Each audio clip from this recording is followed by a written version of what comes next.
Good morning students. आज हम BSc first maths सदिश कलन एक नई बुक स्टार्ट करने जा रहे हैं स्टूडेंट्स।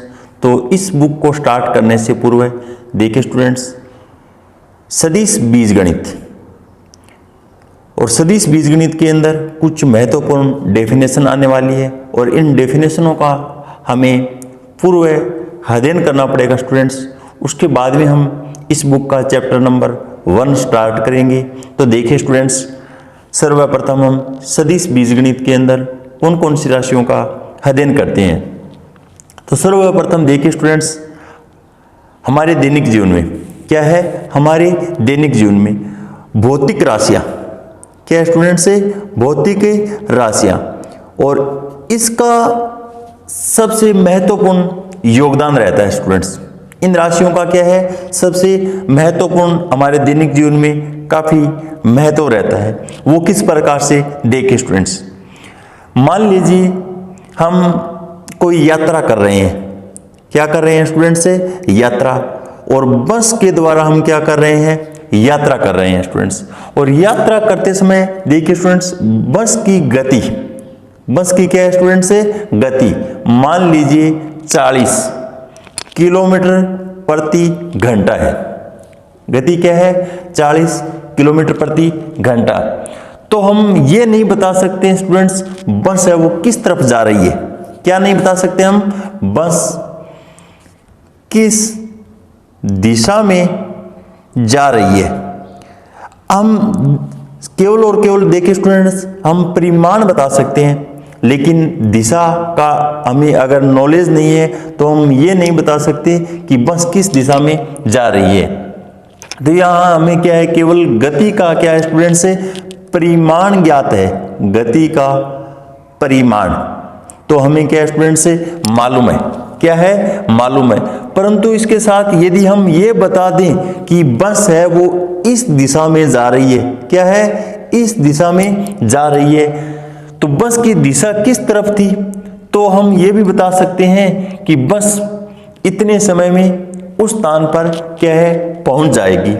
तो हमें भौतिक राशियों के अंदर 2 प्रकार की राशियों का नॉलेज होना आवश्यक है।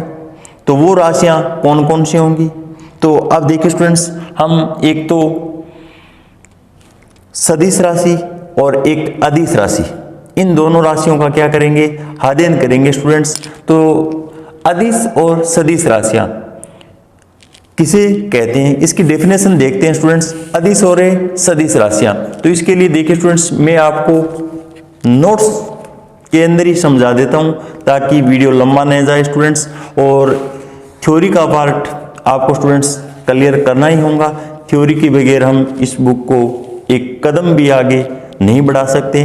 तो सर्वप्रथम देखिए स्टूडेंट्स, अदिश राशियां या स्केलर क्वांटिटीज। अब देखिए स्टूडेंट्स, अदिश राशियां कौन सी राशियां होती हैं, वे सभी भौतिक राशियां जिन्हें व्यक्त करने के लिए केवल क्या हो स्टूडेंट्स, परिमाण की आवश्यकता होती है, अदिश राशियां कहलाती हैं। जैसे लंबाई है, समय है, घनत्व है, चाल है, तापमान है, आयतन, ऊर्जा, द्रव्यमान, ताप, कार्य ऊर्जा, विद्युत धारा, दाब, अदिश राशियां कहलाती हैं स्टूडेंट्स।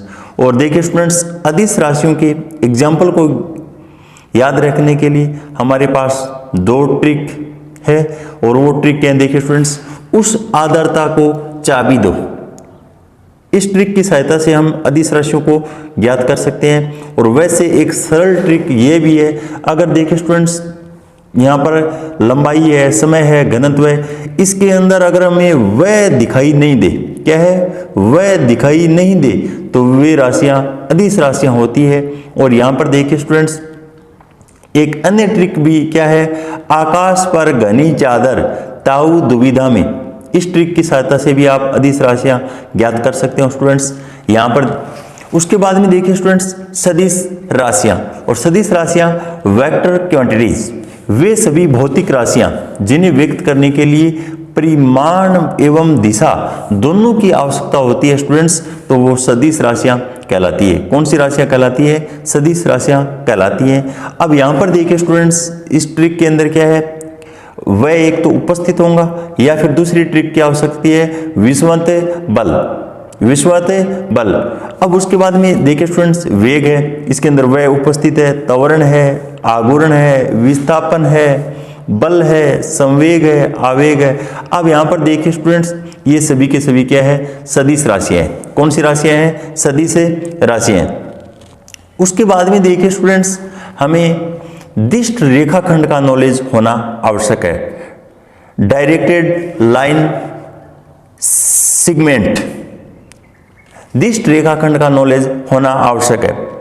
अब देखिए स्टूडेंट्स, अंतरिक्ष में किसी निश्चित दिशा में खींची गई रेखा का एक निश्चित लंबाई का भाग है, वो क्या है, दिष्ट रेखाखंड होता है। अब देखिए स्टूडेंट्स, दिष्ट रेखाखंड को समझने के लिए हम मान लीजिए मेरे पास तक एक रेखा जा रही है और अनंत इस रेखा के अंदर मैं बिंदु ए ले लेता हूं एक, और दूसरा बिंदु स्टूडेंट से बी ले लेता हूं, और इसकी दिशा है वो देखिए स्टूडेंट्स यहाँ पर ए से बी तक है।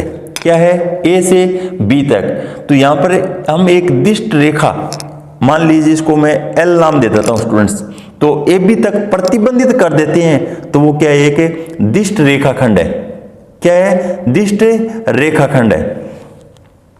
उसके बाद में देखिए स्टूडेंट्स, हम सदिश का मापांक इसको समझते हैं। सदिश के मापांक देखिए स्टूडेंट्स, इसका संकेत है वो क्या होता है, ए का सदिश और इसका मॉडुलस, बी का सदिश और इसका मॉडुलस, सी का सदिश और इसका मॉडुलस, या फिर हमको स्टूडेंट्स हम इसको डायरेक्ट ए, बी और सी द्वारा भी प्रदर्शित कर सकते हैं। किसी सदिश ओपी सदिश के लिए ओपी सदिश और इसका मापांक और इसका मान स्टूडेंट्स पी क्यू, सॉरी यहां पर भी क्या है, अगर हम क्यू और पी ले लेते हैं और तो इसका मान देखिए स्टूडेंट्स, पी और क्यू और सदिश, किसी भी सदिश का मापांक उसका निरपेक्ष मान भी होता है स्टूडेंट्स। निरपेक्ष का मतलब ये हुआ, देखिए स्टूडेंट्स, इसका संख्यात्मक मान और इसका संख्यात्मक मान आपस में क्या आएगा, बराबर आएगा स्टूडेंट्स। उसके बाद में देखिए स्टूडेंट्स, हम सदिश राशियों के प्रकार है उसका अध्ययन करते हैं। सदिश राशियों के प्रकार, और उसके अंदर पहला है स्टूडेंट्स शून्य सदिश। शून्य सदिश, यदि किसी भी सदिश का मापांक शून्य हो, क्या स्टूडेंट्स है, मापांक क्या हो, शून्य हो, तो उसे शून्य सदिश कहते हैं। क्या कहते हैं, शून्य सदिश। शून्य सदिश के प्रारंभिक एवं अंतिम बिंदु क्या होते हैं स्टूडेंट्स से, संपाती होते हैं।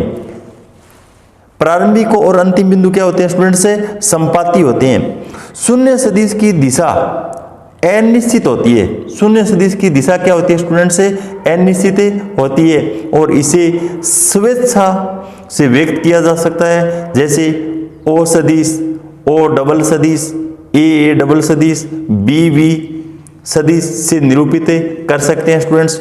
उसके बाद में देखिए स्टूडेंट्स, अगला प्रकार क्या रहने वाला है हमारा, इकाई या मात्रक सदिश।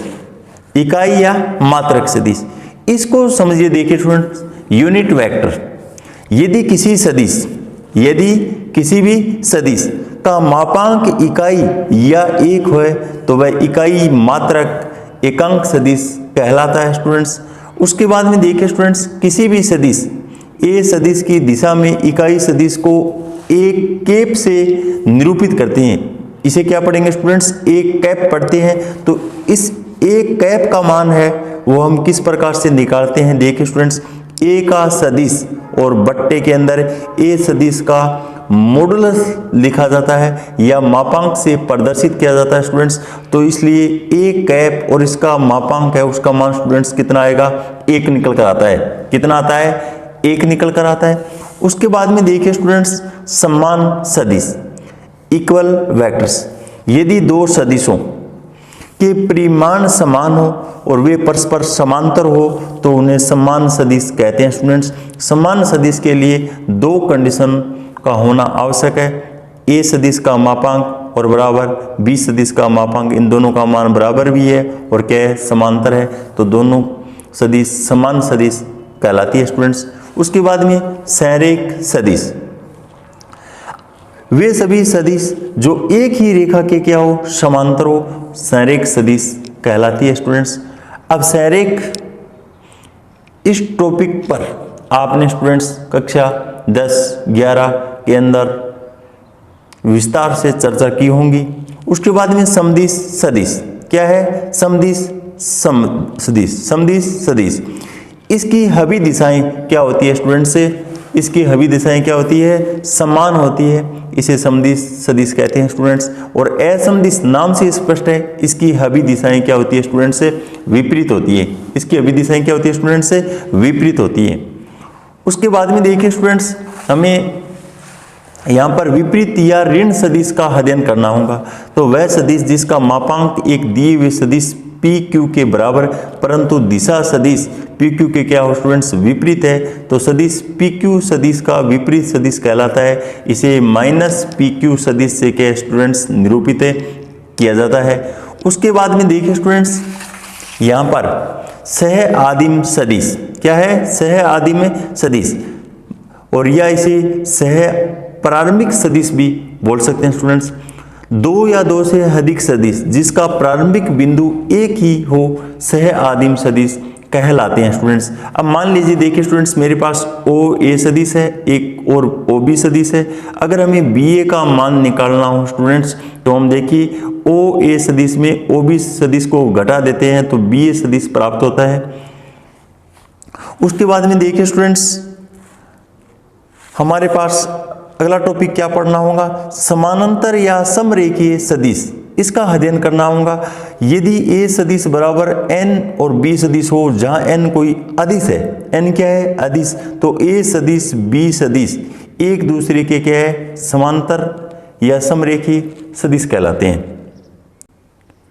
अब देखिए स्टूडेंट्स, कोई भी हमारे पास दो सदिश है, उसको समांतर सिद्ध करना हो तो A सदिश बराबर N और B सदिश, इस कंडीशन के अगर अंदर हम लिख देते हैं तो वे एक दूसरे के समांतर या समरेखीय सदिश से प्रूफ हो जाते हैं। उसके बाद में देखिए स्टूडेंट्स, एक सदिश के घटक पढ़ते हैं स्टूडेंट्स। उसके बाद में हम देखिए स्टूडेंट्स, एक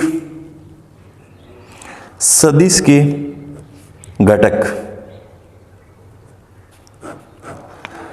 एक सदिश के घटक को पढ़ने के लिए देखिए स्टूडेंट्स, माना मेरे पास बिंदु A है और A के निर्देशांक 1, 0 और 0 ले लेते हैं, और B के घटक है वो क्या है, 0, 1 और 0 ले लेते हैं हम, तथा C के निर्देशांक देखिए स्टूडेंट्स 0, 0 और 1 ले लेते हैं। ये क्रम से देखिए स्टूडेंट्स, x क्या है, x YX और ZX पर स्थित बिंदु है, क्या है, स्थित बिंदु है।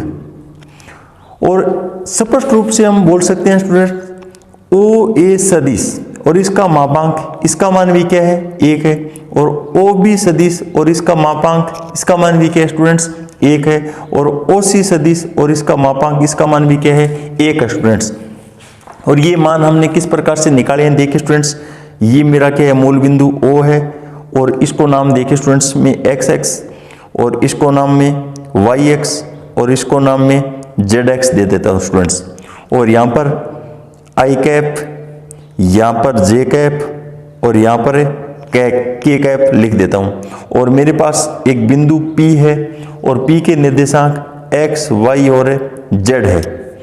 अब देखिए स्टूडेंट्स, आगे हमें एक सदिश के घटक को समझने के लिए क्या करना होगा।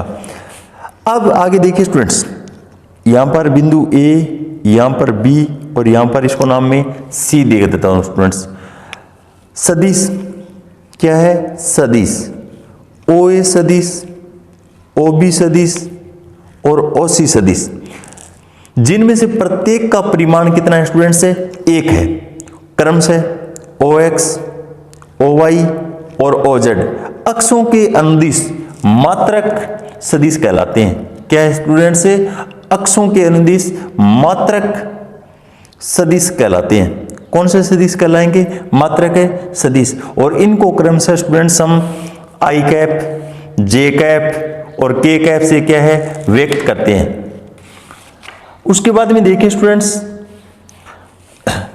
O के सापेक्ष, क्या है, O के सापेक्ष और P की स्थिति सदिश अगर हम प्राप्त करना चाहें तो वो किस प्रकार से प्राप्त करेंगे, देखिए स्टूडेंट्स, ओपी सदिश, और इसका मान हम किस प्रकार से निकालते हैं, एक्स आई कैप प्लस वाई जे कैप और प्लस जेड के कैप के रूप में प्राप्त कर सकते हैं। किसी भी सदिश का ये घटक रूप कहलाता है, किसी भी सदिश है उसका स्टूडेंट्स ये क्या कहलाता है, घटक रूप कहलाता है। ये महत्वपूर्ण स्टूडेंट्स, ये आपके बीएससी फर्स्ट के अंदर जब हम क्वेश्चन करेंगे तो ये बार बार में उपयोग में आने वाला टॉपिक है। या फिर हम देखिए स्टूडेंट्स, हम इसको किस प्रकार से लिख सकते हैं, इसको मैं अगर आर सदिश नाम दे देता हूं स्टूडेंट्स, क्या नाम दे देता हूं, आर सदिश। तो आर सदिश बराबर एक्स आई कैप वाई जे कैप और जेड के कैप। इस तरीके से किसी भी स्थिति सदिश के घटकों को हम वियोजित या इस प्रकार से हम लिख सकते हैं। और यहां पर देखिए स्टूडेंट्स, एक्स वाई और जेड जो क्या है, ओपी सदिश है और उसके अदिश घटक है। कौन से घटक है स्टूडेंट्स, अदिश घटक कहलाते हैं। ये एक्स वाई और जेड ओपी सदिश के कौन से घटक है, अदिश घटक है। और एक्स आई कैप वाई जे कैप और जेड के कैप क्रमागत अक्षों के अनुदिश ओपी सदिश के घटक है। एक्स वाई और जेड को समकोणिक घटक भी बोल सकते हैं स्टूडेंट्स, क्योंकि देखिए एक्स और वाई और जेड इसके मध्य 90 डिग्री का एंगल बन रहा है। तो इस प्रकार से देखिए स्टूडेंट्स, आर सदिश बराबर एक्स आई कैप वाई जे कैप और जेड के कैप से हमें प्रदर्शित करना होगा। उसके बाद में देखिए स्टूडेंट्स, हमें कोई भी दो सदिश है और कोई भी दो अदिश है, उनका जोड़ और घटाव किस प्रकार से कर सकते हैं। कोई भी दो सदिश राशियां हैं उनका हम योग भी कर सकते हैं, लेकिन एक अदिश राशि और एक सदिश राशि का स्टूडेंट्स हम योग नहीं कर सकते हैं। और सदिशों के कुछ नियम भी होते हैं स्टूडेंट्स, यहाँ पर सदिशों का विकलन और घटाव इसके भी कुछ नियम है और उसका अध्ययन आपने स्टूडेंट्स कक्षा 12 के अंदर अध्ययन किया होगा। सदिशों का योग के लिए, दो सदिशों का योग ज्ञात करने के लिए सदिश योग का त्रिभुज नियम, समांतर चतुर्भुज नियम, इसका अध्ययन स्टूडेंट्स आपने कक्षा 12 के अंदर अध्ययन कर लिया है। उसके बाद में हम देखें स्टूडेंट्स, यहाँ पर केवल और केवल दो सदिशों का क्या है, दो सदिशों का गुणनफल, और दो सदिशों का गुणनफल है वो हम दो प्रकार से कर सकते हैं। वो किस प्रकार से, दो सदिशों का एक तो अदिश गुणनफल होता है स्टूडेंट्स और एक दो सदिशों का सदिश गुणनफल होता है। तो सर्वप्रथम हम दो सदिशों का अदिश गुणनफल इसका अध्ययन करेंगे, या अदिश गुणनफल को बिंदु गुणनफल या स्केलर या डॉट प्रोडक्ट भी बोल सकते हैं स्टूडेंट्स। तो इसको समझने के लिए सर्वप्रथम तो देखिए स्टूडेंट्स, दो सदिश और वो मेरे पास क्या है, एक तो ए सदिश है और दूसरा क्या है, बी सदिश के मध्य का कोण अगर मेरे पास थीटा है, और यहाँ पर थीटा इस कंडीशन के साथ है कि यहाँ पर पाई से मान छोटा होना चाहिए और जीरो से क्या है, इसका मान बड़ा होना चाहिए, तब उनका अदिश या बिंदु गुणनफल ए सदिश डॉट बी सदिश द्वारा परिभाषित कर सकते हैं। वो किस प्रकार से देखिए स्टूडेंट्स, ए सदिश डॉट बी सदिश बराबर ए सदिश का मापांक और बी सदिश का मापांक और कोस ऑफ थीटा। और अब देखिए स्टूडेंट्स, ए सदिश का मापांक और बी सदिश का मापांक इसको हम डायरेक्ट इस तरीके से भी लिख सकते हैं। अगर हम दो सदिश राशियों का अदिश गुणनफल करते हैं तो हमारे पास अदिश राशियां क्या है, प्राप्त होंगी, इसलिए इसे अदिश गुणन कहते हैं स्टूडेंट्स। क्या कहते हैं, अदिश गुणन। जैसे एफ सदिश और डी सदिश, मेरे पास दो सदिश राशियां हैं और इसका मान एफ डी कोस थीटा आता है, या हम इसे कार्य बोल सकते हैं। और कार्य क्या है स्टूडेंट्स, एक अदिश राशि है। इसी तरीके से एक अन्य एग्जाम्पल भी हम ले सकते हैं। अब मान लीजिए कि थीटा का मान 0 डिग्री है। थीटा का मान क्या है स्टूडेंट्स, 0 डिग्री है। तो ए सदिश और बी सदिश के समांतर हो, तो यहाँ पर देखिए स्टूडेंट्स, ए सदिश डॉट बी सदिश का मान ए सदिश का मापांक और बी सदिश का मापांक कोस 0 का मान क्या होता है, 1 होता है स्टूडेंट्स। तो हम यूं भी बोल सकते हैं इसका मान ए बी के क्या होगा स्टूडेंट्स, से बराबर होगा। इसी प्रकार अगर थीटा का मान 90 डिग्री हो या ए सदिश और बी सदिश क्या हो स्टूडेंट्स, लंबवत हो, तो यहाँ पर हम जानते हैं कोस 90 का मान क्या होता है स्टूडेंट्स, 0 होता है। तो हमें ए सदिश डॉट बी सदिश का मान क्या है, 0 मिलेगा। कितना मिलेगा, 0।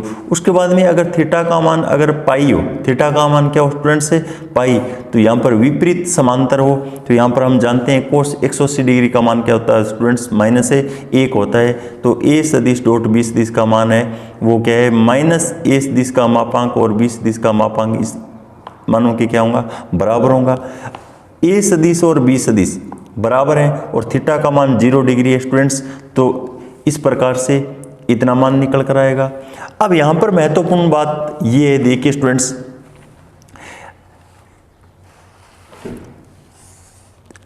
I dot I cap, J cap dot J cap, के कैप डॉट के कैप, इसका अगर हम मान निकालते हैं स्टूडेंट्स, का मान क्या आएगा, 1 आएगा। क्योंकि यहाँ पर देखिए स्टूडेंट्स क्या है, आई कैप डॉट आई कैप, इनके मध्य एंगल क्या है, 0 डिग्री, और कोस 0 का मान क्या होता है, 1 होता है। क्या होता है, 1। तो इस तरीके से 1 मान निकल कर आएगा। जबकि आई डॉट जे, इनके मध्य 90 डिग्री का एंगल हो गया, इसका मतलब कोस 90, और कोस 90 का मान क्या होता है स्टूडेंट्स, 0 होता है। तो इसी तरीके से जे डॉट के का मान और के डॉट आई कैप, इसका मान 0 डिग्री आएगा, वो सॉरी 0 मान आएगा स्टूडेंट्स। अब उसके बाद में देखिए स्टूडेंट्स, ए सदिश डॉट बी सदिश बराबर बी सदिश डॉट ए सदिश। यहाँ पर कोई भी दो सदिश राशियों का अदिश गुणनफल करते हैं तो क्रम विनिमयता नियम का क्या होता है स्टूडेंट्स, पालन होता है। क्या होता है, क्रम विनिमयता नियम का क्या होता है, पालन होता है। अगर आप देखिए स्टूडेंट्स, इन दो सदिशों के मध्य अगर हम एंगल निकालना चाहें तो इस तरीके से निकाल सकते हैं, ए सदिश डॉट बी सदिश और बटा ए सदिश का मापांक और बी सदिश का मापांक बराबर A cap dot B cap भी हम लिख सकते हैं स्टूडेंट्स, क्योंकि ए कैप का मान है वो ए सदिश बटा ए सदिश का मापांक होता है। इसी तरीके से बी कैप का मान बी सदिश बटा बी सदिश का मापांक होता है। उसके बाद में देखिए स्टूडेंट्स, कोस थीटा का मान A cap dot B cap के बराबर होता है, क्योंकि जब दोनों सदिश इकाई सदिश हों तो यहाँ पर A cap dot B cap, यहाँ पर इसका परिमाण है वो 1 लिखा जाएगा और आगे कोस थीटा लिखा जाएगा स्टूडेंट्स।